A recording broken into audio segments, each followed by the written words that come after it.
जलती क्षमा देती है प्रेरणा रोशनी के लिए, बहती हवा देती है प्रेरणा जिंदगी के लिए, जीवन वो जो बने प्रेरणा किसी के लिए। प्रेरणा कार्यक्रम में आप सभी का हार्दिक स्वागत है। मित्रों, इस कार्यक्रम में हम कुछ ऐसी हस्तियों से आपको रूबरू करवाने जा रहे हैं जिन्होंने अपना संपूर्ण जीवन ईश्वरीय सेवा अर्थ अर्पित कर दिया, जिन्होंने न स्वयं अपने आप को ईश्वर के रंग में रंगा, बल्कि लाखों आत्माओं को आध्यात्म के पथ पर चलने के लिए प्रेरित किया।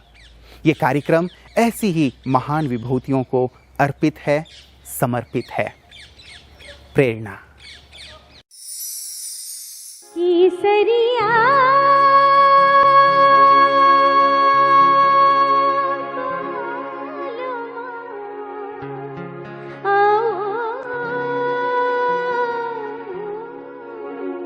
पधारोनी भारे देश देशनी, पधारोनी भारे देशनी, केसरिया बालम आओ सा, पधारोनी भारे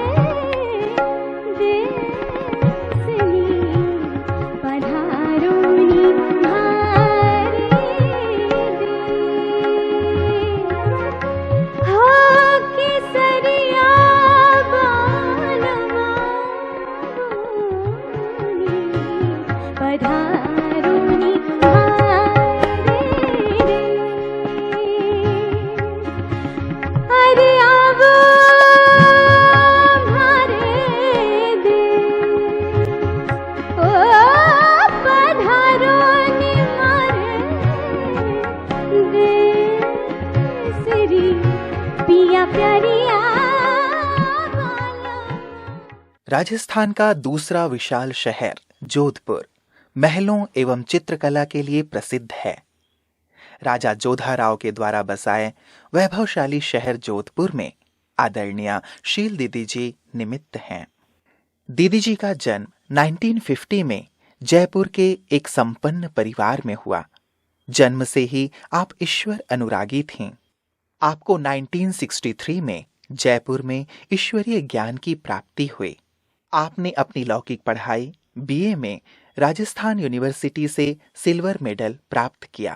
1964 में संस्था के मुख्यालय माउंट आबू में आपको संस्था के संस्थापक युग पुरुष पिताश्री ब्रह्मा बाबा और यज्ञ माता मातेश्वरी जगदम्बा से मिलने का गौरव प्राप्त हुआ। मम्मा, बाबा व दादियों की अलौकिक पालना के फलस्वरूप सन 1971 से जयपुर, उदयपुर, डूंगरपुर, अलवर इत्यादि स्थानों पर ईश्वरीय ज्ञान वर्षा करते हुए 1994 से आप जोधपुर में ही निमित्त बन सेवाएं दे रहे हैं। इस युग परिवर्तन के महान कार्य में विश्व कल्याणी बन जन कल्याण हेतु army camp course, future of power, महिला सशक्तिकरण, ज्यूरिस्ट सेमिनार, तनाव मुक्त शिविर, नवरात्रि मेला आदि कार्यक्रमों का आयोजन किया। वर्तमान समय 2 सेवा केंद्र, 6 उप सेवा केंद्र, 4 गीता पाठशालाओं, 16 टीचर्स बहनों के नेतृत्व में 5000 से भी अधिक विद्यार्थी परमात्म शक्ति द्वारा अपने व्यक्तित्व को देवत्व की ओर ले जा रहे हैं।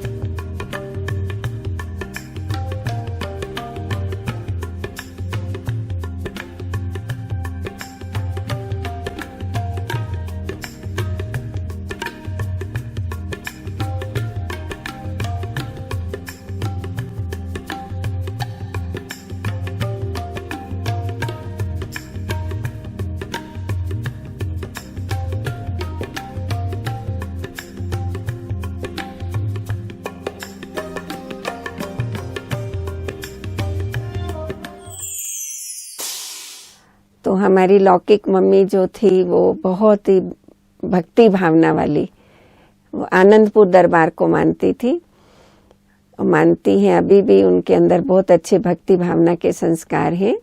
लेकिन हमारे पिताजी जो थे वो थोड़ा खाने पीने वाले थे, जैसे पंजाबी परिवारों में ड्रिंक करना, तामसिक भोजन आदि करना, इस प्रकार से उनका भोजन रहता था। तो हमारी माँ जो थी वो हमेशा ये चाहना रखती थी कि उनका भी भोजन शुद्ध हो जाए, वो भी सात्विक प्रकृति के बन जाएं। तो लौकिक माँ के संस्कार भक्ति भावना वाले थे, वही संस्कार मुझे भी प्राप्त हुए, हमारे परिवार में और भाई बहनों को भी प्राप्त हुए।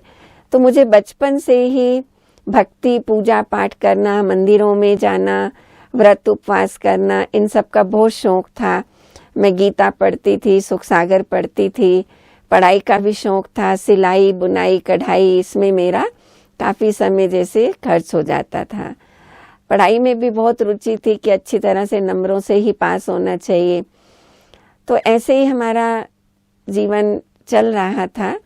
तो हमारे अंकल श्यामलाल जी तनेजा, वो उनका और हमारा घर बिल्कुल पास पास में ही। तो उनका सबसे पहले ब्रह्मा कुमारी विश्वविद्यालय से वहाँ जयपुर में संपर्क हुआ। वो एक ब्रह्मा कुमारी के बारे में उस समय लोगों के मन में बहुत गलत धारणाएं थी। तो एक इंक्वायरी के हिसाब से ही वो वहाँ पर गए थे, देखें क्या होता है वहाँ पर। लेकिन वहाँ जाकर के उनको जो अनुभूतियाँ हुई, जो शांति मिली, तो उनके जीवन के अंदर एकदम परिवर्तन आ गया। तो उनका खाना पीना शुद्ध हो गया और उन्होंने ही हमें सबसे पहले इस संस्था के बारे में इंट्रोड्यूस किया। और एक दिन मेरे को कहा कि चलो शील, मैं तुमको एक बहुत अच्छी जगह ले चलता हूँ। तो उनके साथ ही मैं और मेरी कज़न सिस्टर जो प्रेम बहन थी, उनको हम वो सबसे पहले वहाँ सेंटर पर लेकर के गए। तो जैसे ही हम वहाँ पर पहुँचे तो सेंटर का वातावरण बहुत शांत, पवित्र, योग चल रहा था, संध्या काल का समय था। तो उस वातावरण से मैं इतना प्रभावित हुई, एक खींच होने लगी। वहाँ बहनों ने थोड़ा सा हमको आध्यात्मिक ज्ञान दिया। बाल अवस्था में ही 13 साल की उम्र थी, तो उस समय कुछ इतना समझ में तो नहीं आया, लेकिन वहाँ के वातावरण में जो खींच थी, उस खींच के कारण हम प्रतिदिन वहाँ पर जाने लगे। और जैसे ही हमारे पिताजी को मालूम हुआ कि ये वहाँ जाने लगी है, तो उन्होंने बहुत विरोध शुरू किया और मेरे को मना किया कि तुम वहाँ नहीं जाओ ब्रह्मा कुमारी के पास। लेकिन मेरे को तो इतनी लगन लगी और माँ का पूरा सहयोग था, तो मैं प्रतिदिन वहाँ जाने लगी और बाबा मुझे बहुत अच्छे अच्छे अनुभव कराने लगे। थोड़े समय के पश्चात हमारे अंकल और आंटी वो आबू आने लगे। तो उन्होंने मेरे को कहा कि चलो आबू चलो। मैंने अपने परिवार में चर्चा की कि मेरे को आबू जाना है। तो पहले तो उन्होंने कहा नहीं जाना है, लेकिन फिर सोचा चलो बच्ची है, घूम फिर करके आ जाएगी, और उन्होंने मेरे को आबू में आने की परमिशन दी। सबसे पहले जब हम यहाँ पर पहुँचे, बाबा को जब देखा, बाबा ने हमको गोद में लिया, तो बाबा जैसे एकदम, बाबा का शरीर जैसे रूई की तरह, एकदम फरिश्ते की तरह बाबा ने इतना प्यार किया।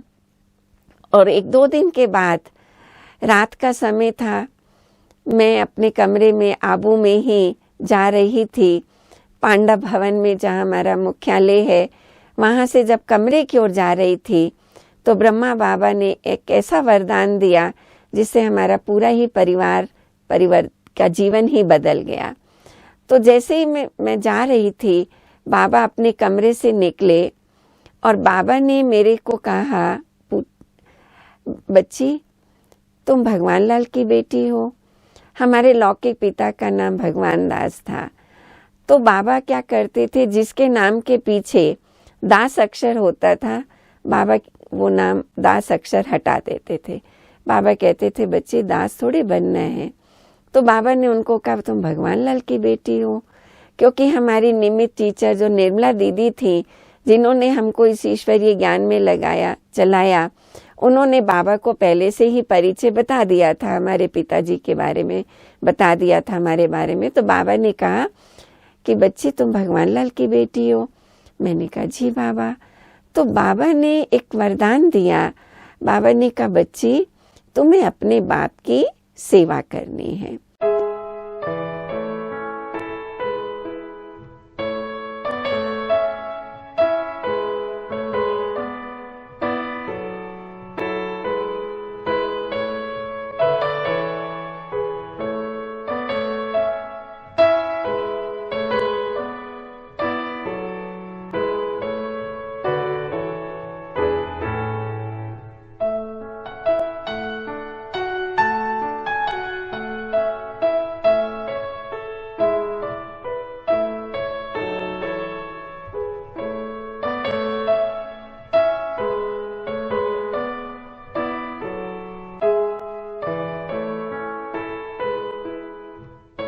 मुझे तो ये बात कुछ ऐसी समझ में नहीं आई, ना मैंने ये समझा कि कोई वरदान है मुझे बाबा का। मैं वापस जयपुर आ गई और अपनी पढ़ाई में मगन हो गई। एक बार मुझे निर्मला दीदी ने कहा कि शील तुझे बाबा ने वरदान दिया है, तुम अपने पिताजी को थोड़ा ज्ञान की बातें सुनाओ, उनकी सेवा करो। और निर्मला दीदी जी की प्रेरणा से मैंने अपने पिताजी को कहा कि आप सेंटर चलो, ब्रह्मा कुमारी सेंटर चल कर के वहाँ देखो कितना अच्छा ज्ञान दिया जाता है, कितनी शांति है। आप वहाँ चल कर के देखेंगे, आपको अच्छा लगे तो चलना, नहीं अच्छा लगे तो नहीं चलना, मैं भी नहीं जाऊंगी। ऐसे करके उन्होंने मेरे एक बच्ची है मेरा दिल रखने के लिए, वैसे तो वो विरोध करते थे, लेकिन ये बाबा का ही वरदान था कि मेरे ऐसा कहने से ही वो वहाँ पर आने के लिए राजी हो गए। सतगुरुवार का दिन था। उस समय हमारे विश्वविद्यालय में उस समय बाबा को सुबह सुबह भोग लगाया जाता है। वो भोग उन्होंने भोग के समय ही वो वहाँ पहुंचे। वहाँ का शांत पवित्र वातावरण उन्होंने देखा। आदरणीय निर्मला दीदी जी ने उनसे स्नेह से, प्यार से, सम्मान से बात की। वो उनको इतना अच्छा लगा कि उसके बाद फिर उन्होंने कभी भी मेरे को इस सेवा केंद्र पर जाने से रोका नहीं। वो तो नहीं जाते थे, लेकिन मैं रेगुलर जाती रही। इसके बाद मेरी लौकिक सिस्टर फूल दीदी, जो भी इस विश्वविद्यालय में समर्पित हैं, वो भी वहाँ रेगुलर जाने लगी। 1965 की बात है, जब हिंदुस्तान पाकिस्तान की थोड़ी लड़ाई हुई। उस समय ब्लैकआउट हो जाते थे, बिजनेस थोड़ा ठप था। तो हमने अपने पिताजी को कहा कि आप इस ईश्वरीय ज्ञान को सुनो, कोर्स करो। और उन्हीं दिनों में ही उन्होंने आदरणीय निर्मला दीदी जी से 7 डेज का कोर्स किया। और विद इन 7 डेज के अंदर उनके जीवन के अंदर एक महान क्रांतिकारी परिवर्तन हुआ। ऐसा परिवर्तन जो उसको देख करके हमारे समाज वाले भी आश्चर्यचकित होने लगे कि ये इतने खाने पीने वाले व्यक्ति, इतना सात्विक जीवन इनका कैसे बन गया। और जब वो ज्ञान लेने के पश्चात रेगुलर आने लगे तो जयपुर से अहमदाबाद माल लेने के लिए जाते थे, खरीदारी के लिए जाते। तो उन्होंने कहा कि मैं बाबा से मिलूं। आबू रोड उतर करके आबू रोड से वो माउंट आबू आए, बाबा से मिले। बाबा ने उनको बहुत स्नेह प्यार दिया। और बाबा को जब उन्होंने देखा तो उन्होंने अपना अनुभव ये सुनाया कि भगवान आता है इसके अंदर। बहनें ऐसा कहती हैं, वो आता है या नहीं आता ये निश्चय तो अभी मुझे नहीं हुआ, लेकिन इतना जरूर अनुभव हुआ बाबा से मिलकर के कि ये कोई साधारण मनुष्य नहीं है, ये एक विशेष पर्सनैलिटी है। ऐसा उनको बाबा से मिलकर प्रथम बार अनुभव हुआ। धीरे धीरे वो भी रेगुलर मुरली बाबा की सुनने लगे, उनका भी निश्चय बढ़ता रहा। हम भी रोज क्लास करते रहे। बाबा ने उनको कहा कि बच्चे तुम अहमदाबाद तो माल खरीदने के लिए जाते ही हो, जब जब जाते हो आबू रोड रुक जाया करो, आबू से माउंट आबू आकर के बाबा से मिल के जाया करो। और बाबा के स्नेह प्यार से वो हमेशा का ही उनका ऐसा सिस्टम बन गया कि जब भी अहमदाबाद जाते तो बाबा से मिल करके फिर अहमदाबाद जाते। इस प्रकार से बाबा ने हमारे परिवार को ईश्वरीय ज्ञान से हमारे परिवार को एकदम सात्विक बना दिया। उनका भी जीवन परिवर्तित हो गया। मेरे जीवन का अनुभव तो ये है कि बाबा जो है भृगु ऋषि की तरह हम सबकी जन्म पत्री को जानता है, और इसीलिए ही बाबा ने ही वरदान दिया कि अपने पिताजी की सेवा करो। जब वो ज्ञान में आ गए तो हमारा इस ईश्वर विश्वविद्यालय में अपने जीवन को समर्पित करना एक सहज हो गया, कोई विरोध नहीं हुआ। आँखों में बाबा तेरी जाने हैं कितने जलवे, आँखों में बाबा तेरी जाने हैं कितने जलवे, देखा है हमने इनसे जग को निहाल करते। आँखों में बाबा तेरी जाने हैं कितने जलवे, देखा है हमने इनसे जग को निहाल करते। आँखों में बाबा तेरी, आँखों में बाबा तेरी।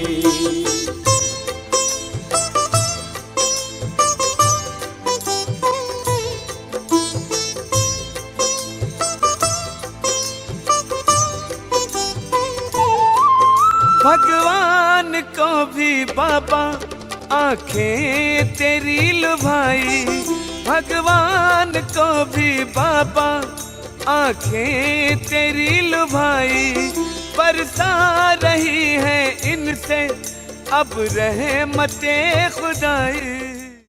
1969 में जब ब्रह्मा बाबा 18 जनवरी को अव्यक्त हुए, एक जीवन के अंदर परिवर्तन का मोड़ आया हमारे जीवन के अंदर। कैसे? तो जब हम सुबह क्लास में गए तो उस समय दीदी आदरणीय निर्मला दीदी जी ने बताया, योग का प्रोग्राम चल रहा था, मुरली शुरू नहीं हो रही थी। सब भाई बहनों के मन में एक संकल्प था। क्या हुआ? दीदी ने बताया कि ब्रह्मा बाबा अव्यक्त हो गए। जिसको भी आबू चलना हो बाबा के अंतिम दर्शन करने के लिए वो चल सकते हैं। और हम लोग, मैं, हमारे पिताजी और भी हमारे परिवार के और मेंबर्स और भी जयपुर के भाई बहन, हम सब आए आबू में। बाबा के हमने अंतिम दर्शन किए।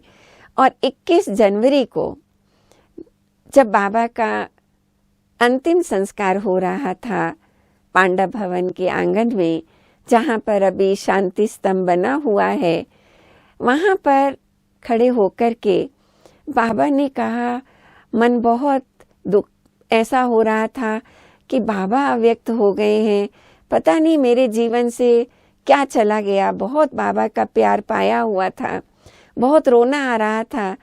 तो मन में आया, बाबा अव्यक्त हो गए, अब तो बहुत कम समय है, कभी भी विनाश हो सकता है। और वहीं खड़े खड़े ही मैंने ये संकल्प किया कि अब मुझे आगे की पढ़ाई नहीं करनी है। उस समय मैं बीए ऑनर्स सेकंड ईयर में थी, मेरा एक फाइनल ईयर बाकी था। बस ये पूरा करके मुझे अपना जीवन जो है वो ईश्वरीय सेवा के अंदर ही समर्पित करना है। बाबा ने 21 जनवरी को ऐसी मुरली चलाई, गुलजार दादी जी के तन में प्रवेश होकर के शक्तिशाली मुरली चलाई, जिससे हमें बहुत शक्ति मिली। कई प्रश्नों का समाधान की हो गया कि बाबा का ये कार्य अब आगे कैसे बढ़ेगा, और इसी कार्य के अंदर ही मुझे अब अपना जीवन समर्पित करना है। हम जयपुर वापस आए और हमने संकल्प किया कि ये पढ़ाई छोड़ देनी है, अब ईश्वरीय पढ़ाई करनी है और दूसरों को भी ईश्वरीय पढ़ाई करा के उनके जीवन के अंदर भी परिवर्तन करना है, समाज की सेवा करनी है। ऐसा शुभ संकल्प इतना पावरफुल हुआ। लेकिन ये भी मन में संकल्प आया कि पढ़ाई अगर छोड़ेंगे तो अच्छी तरह से छोड़ेंगे। कोई ऐसा ना कहे कि कम नंबर आ गए थे इसलिए पढ़ाई छोड़ी, नहीं, अगर छोड़ूंगी तो इज्जत से छोड़ूंगी। बाबा को ऐसा संकल्प दिया और बाबा ने इतनी शक्ति दी। पढ़ाई अच्छी तरह से पढ़ी तो राजस्थान यूनिवर्सिटी में मुझे सिल्वर मेडल मिला। फर्स्ट डिवीज़न सिल्वर मेडल से मैंने बीए ऑनर्स किया। और 1970 में ही जिस दिन रिजल्ट निकला उसी दिन ही मैं जोधपुर के लिए रवाना हुई, क्योंकि जोधपुर उस समय जब बाबा अव्यक्त हुए तो राजस्थान के अंदर और सेवा केंद्र नहीं थे। जोधपुर सेवा केंद्र उस समय खुला बाबा के अव्यक्त होने के पश्चात। तो आदरणीय निर्मला दीदी जी की प्रेरणा से, उनकी शक्ति से मैं जोधपुर में आई। जोधपुर में काफ़ी समय सेवाएं की। उसके पश्चात जयपुर में गई, थोड़ा समय बैंक में भी सर्विस की। लेकिन दादी प्रकाशमणि जी ने एक बार मुझे कहा कि तुम नौकरी क्यों करना चाहती हो, तुम पूरी तरह से बाबा की सेवा में समर्पित हो जाओ तो एक सेवा केंद्र संभाल सकती हो। दादी जी के अंदर इतनी शक्ति थी बोल में, तो उस बोल से मेरे को ऐसी पावर मिली। तो मैंने कहा ठीक है दादी, अब मैं बैंक की नौकरी छोड़ दूंगी। तो दादी ने कहा, उस समय हमारा उदयपुर सेवा केंद्र खुला था, तो दादी ने कहा तुम उदयपुर सेवा केंद्र संभालो। तो हम उदयपुर में रहे काफ़ी वर्षों तक। हमारे साथ और बहनें भी रहीं और उदयपुर में कई प्रकार की सेवाएं की। तो उदयपुर में बांसवाड़ा, डूंगरपुर एरिया के अंदर हम जाकर के वहाँ पर बाबा की सेवा केंद्र खोले और वहाँ पर भी अनेक आत्माओं को बाबा का परिचय मिला। उनका जीवन के अंदर काफ़ी परिवर्तन हुआ। और उदयपुर में सेवा करने के पश्चात फिर मैं जोधपुर में आई और अभी मैं 22 साल से जोधपुर सेवा केंद्र पर ही अपनी सेवाएं दे रही हूँ। तो जोधपुर आने से ये हुआ कि फूल दीदी तो जोधपुर में पहले से ही थी और मैं भी आ गई। तो हम दोनों बहनें मिलके और हमारे साथ और सब बहनें मिलके, हमारी और भी साथी सहयोगी बहनों ने जोधपुर की सेवाओं को आगे बढ़ाया। इस प्रकार से बाबा ने दीदी दादियों की प्रेरणा से, प्यार से, ब्राह्मण परिवार की स्नेह से, सहयोग से और सबके प्यार से आज हम बाबा की सेवाओं को आगे बढ़ाते हुए चल रहे हैं। मन से बोलो ओम शांति, मुख से बोलो ओम शांति, मन से बोलो ओम शांति, मुख से बोलो ओम शांति। शांति है स्वधर्म हमारा, सबका प्यारा ओम शांति, सबका प्यारा ओम शांति। मन से बोलो ओम शांति, मुख से बोलो ओम शांति।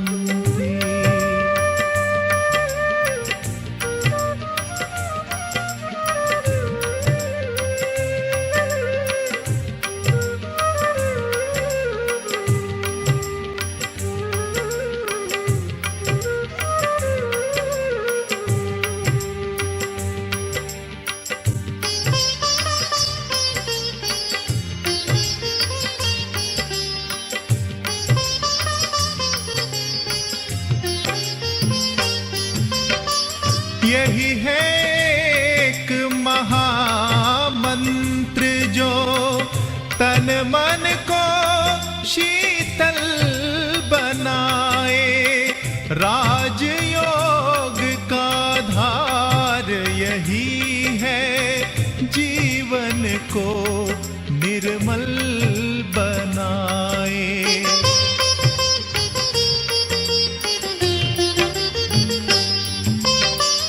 यही है एक महामंत्र जो तन मन को शीतल बनाए।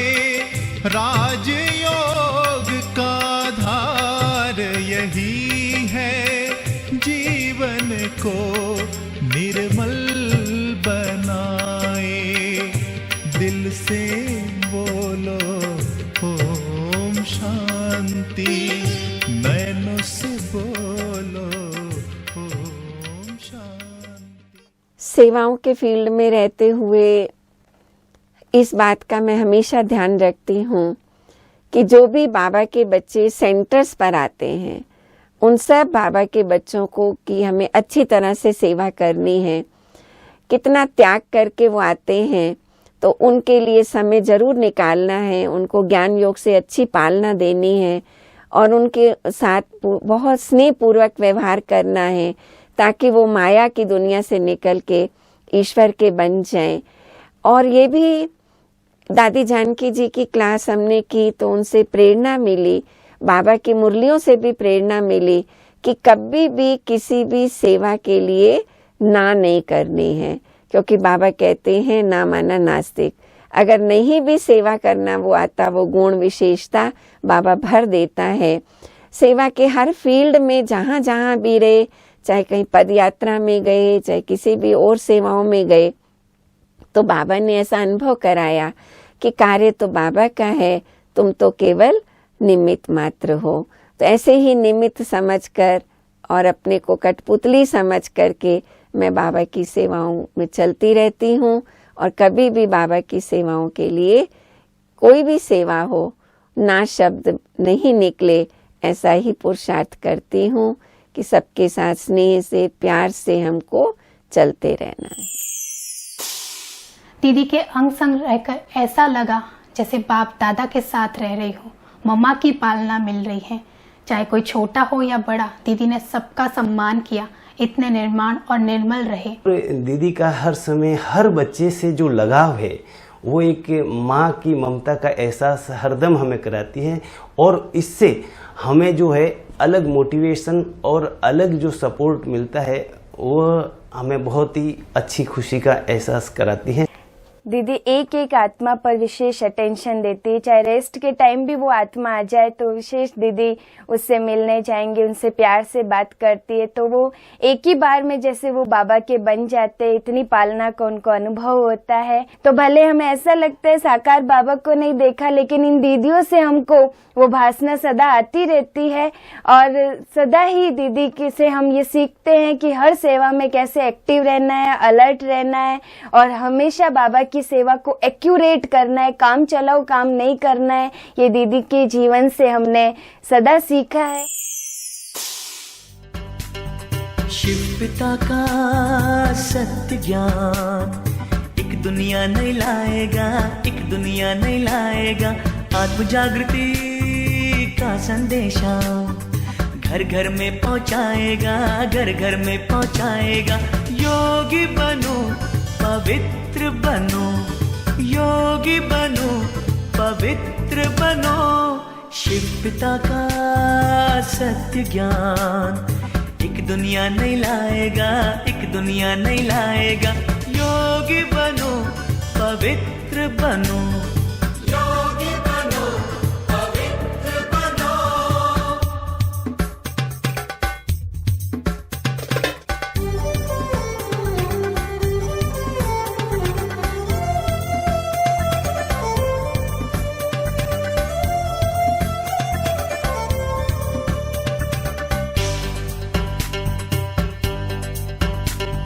शिव का अर्थ कल्याणकारी, इसलिए शिव कहते हैं। ब्रह्मा तन में होते अवतरित, जग परिवर्तन करते हैं। अविनाशी सुख शांति के लिए विश्व को दिशा दिखाएगा। आत्म जागृति का संदेशा घर घर में पहुंचाएगा, घर घर में पहुंचाएगा। योगी बनो पवित्र